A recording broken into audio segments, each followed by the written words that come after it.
Hi guys, it's Stacy from PeonyLaneDesigns.com. Have you subscribed to the channel yet? If not, click the little blue box right there where the cat door is. It's covering my cat door. Get it? Don't forget to click the subscribe button, comment down below, like this video, and click the bell icon to be notified.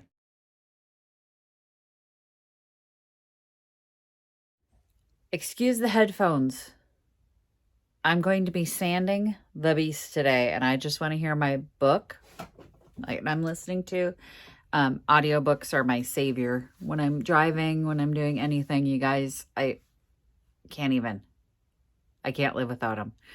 Like, my mind has to have something to do while I do stuff like this. And I love getting lost in a good audiobook, but that's why this is here. It's also noise canceling, so I won't hear all that. I got to get my respirator on. It's going to be an ugly day.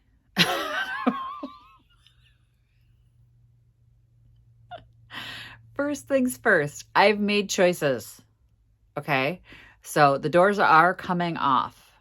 That was the number one choice that I made, is the doors are coming off. The other choice that I made is that I don't have enough blue, so it's being painted gray. The inside's going to be white. The outside's going to be gray. The top's going to be natural. Okay, so that's my plan for the buffet. So excited to do this. Another thing I got to do is get all these icky lights off. 3 cords to light it up. It's just not, I can't, who thought this was a good idea to take a bunch of old picture lights and stick them in there? I mean, I can't even. I just can't. Who? Why? And my husband said that this is pressed plywood. It is not pressed plywood, by the way. You know, pressed plywood would be heavy. It is extremely light, but it's not. The drawers are solid wood. They're not pressed plywood. The bottom's not cardboard. It's wood. It's all wood. Ooh, I don't know. Okay. Freaking, I haven't had enough coffee to deal with that right now. So I don't know why he thinks it's pressed plywood. The back is obviously not wood. The back of this. Oh, it actually is. I thought this was cardboard. That means we can fill those holes they drilled. Oh, yeah, we're going to fill them. The whole thing's wood. It's even better than I thought. I never even opened the bottom. What if there's like rats in here or something? No, it's gorgeous. No, beautiful. I don't know what to tell you. The thing is gorgeous. It's not heavy though. I don't know why. The door itself, this is really flimsy to me. I don't like this plate glass in here. So that's why the doors are coming off. I considered for a hot second doing chicken wire, and then I went, that's very specific. Like, your home has to be very specific for that. And I want to do a more broadly acceptable to hopefully make a quick sale on it. So I'm going to do it in the gray and the whites, which is still kind of farmhouse, but you can make it work in a modern setting depending on the hardware that you put on it. I'm leaving the hardware, I think. Y'all.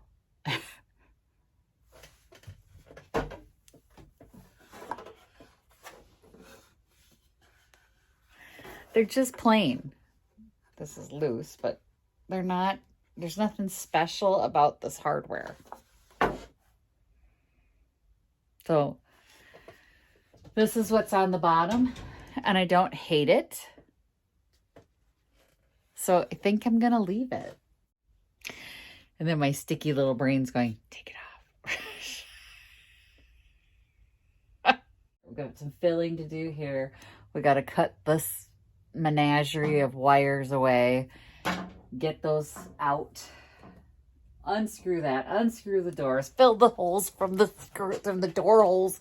And take these out. Get rid of that. It's just so much to do. I'm so excited. I'm just gonna get to work.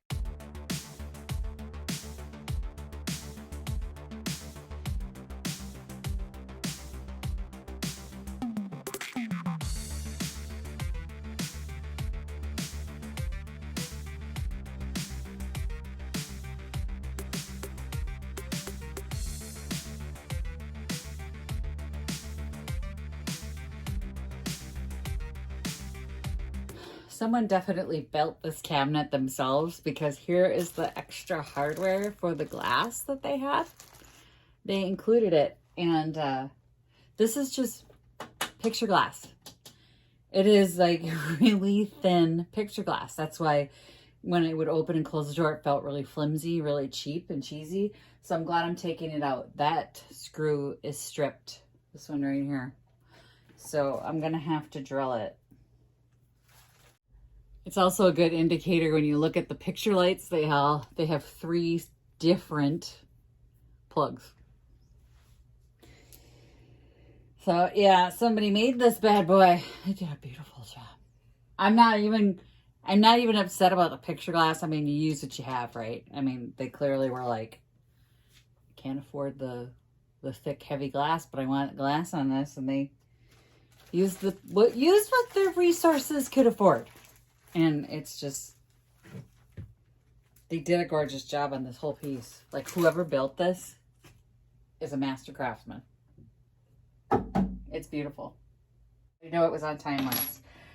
But when you've got a strip screw, you can sometimes take a flathead and get it out, because there is the extra long on one side. The other thing you can do is take a hammer, take the flathead, your flathead, put it in that long piece. If it's stripped a little bit and it's not deep enough, tap it in, give yourself a little extra depth, and then try and wrench it. That doesn't always work. I'm gonna try it one more time though. I'm gonna move this forward on here. Not too worried about scratching it, because I'm gonna have to sand the whole thing down anyway. But let's try it one more time. So there's a long way this way. Give ourselves a little extra.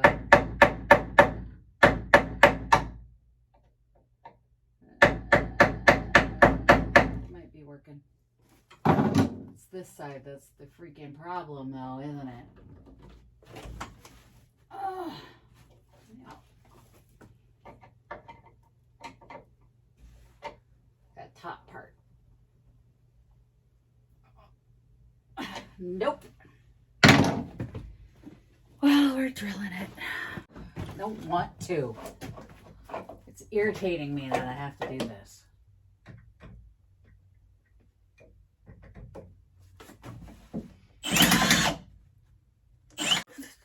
Not coming out. I'm sweating.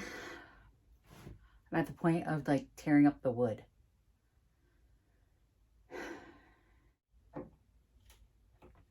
Oh, there it went. Come on, come on. Woo! Sometimes it just needs a little prying. Is that glue? All right, so for those of you who are wondering how we're going to fill the holes in here, because they drilled through the back, we're going to cut a piece of cedar shake. This is the ones I used for the Christmas project, but of course the giant hole wasn't going to do me any good. We're just going to take a little patch, glue it to the back, and then you'll have a surface to fill. Makes sense? So I'm going to cut, and actually, where's the scissors? This is so wafer thin.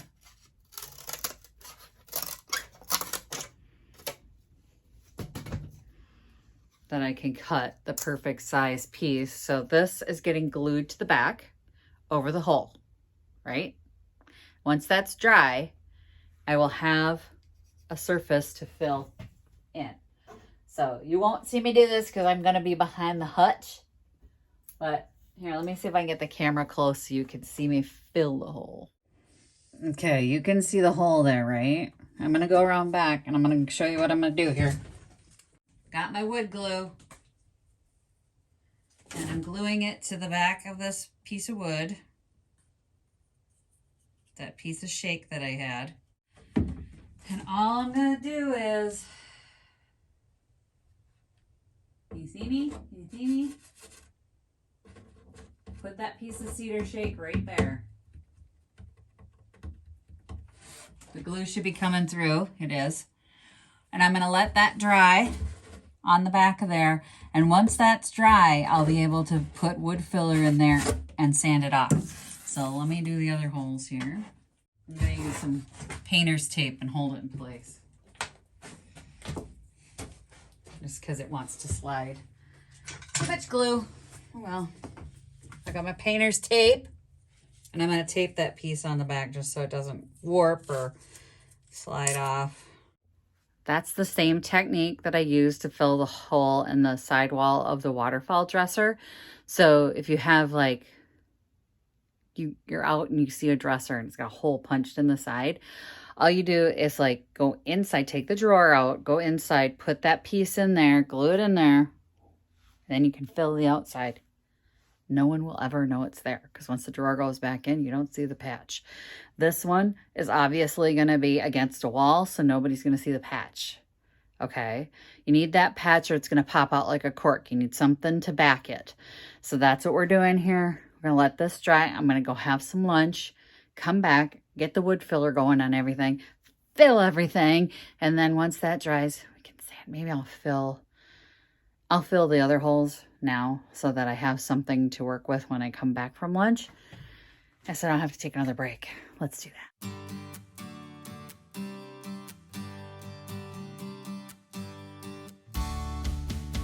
Moral of that story is when you know what you're doing and you can fix stuff, you have a lot more opportunity to find some really great pieces because that waterfall sold the first day of the sale.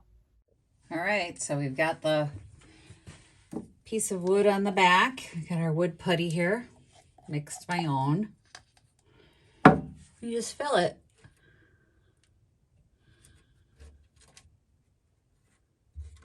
It seems obvious once you know how to do it. And that's it. Wait for that to dry.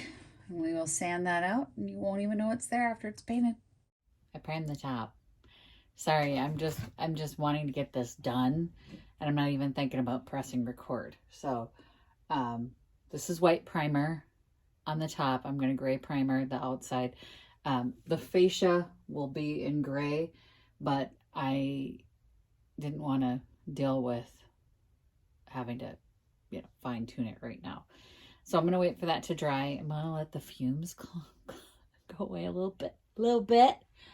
And then I'm going to finish it up.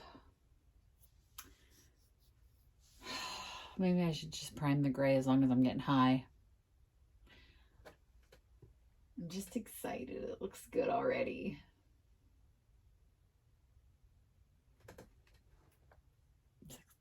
So I went ahead and did the gray primer and it's starting to look like what it's going to look like and I'm really excited. So it's kind of like a preview. This is obviously going to get stripped down, so that's why there's paint dripped on it. So I'm going to strip that down later and redo the top, but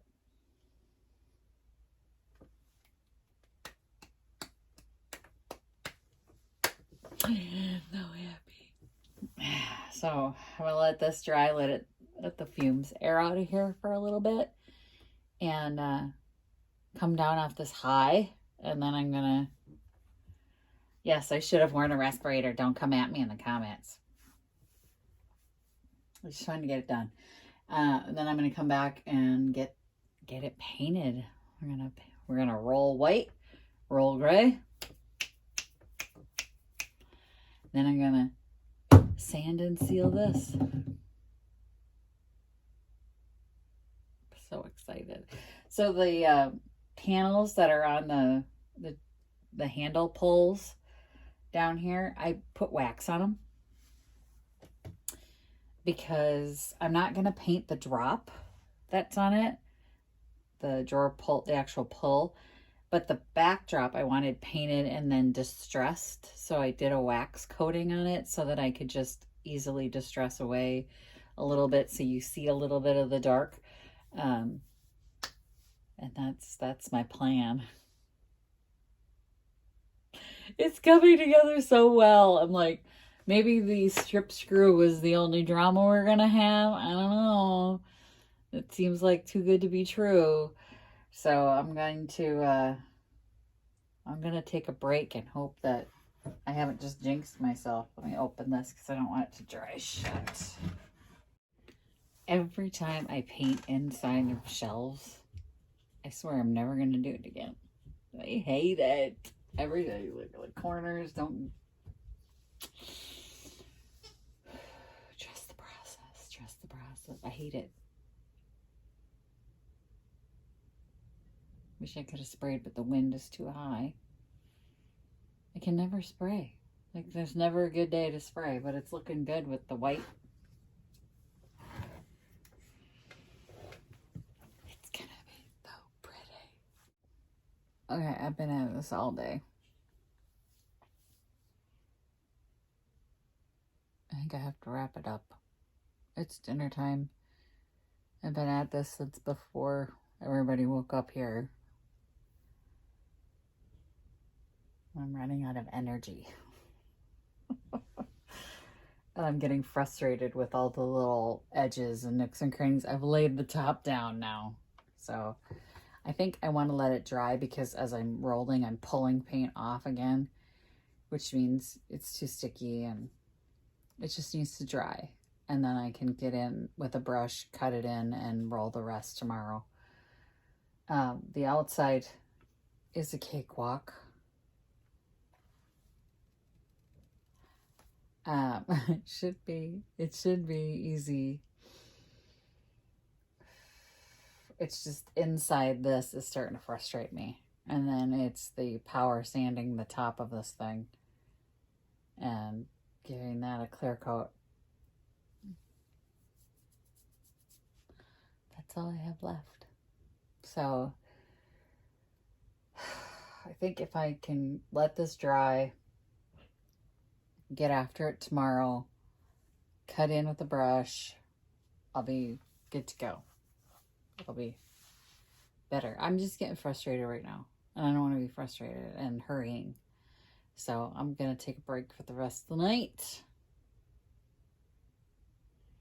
have some dinner, get some rest. See you tomorrow. Visit my blog, peonylanedesigns.com, for more tips, tricks, and inspiration. Thanks for watching, everyone. If you like this video, please give it a big thumbs up. Don't forget to subscribe and click the bell icon so you'll be notified of new videos. I post every week DIY tutorials and, of course, more junkin' videos.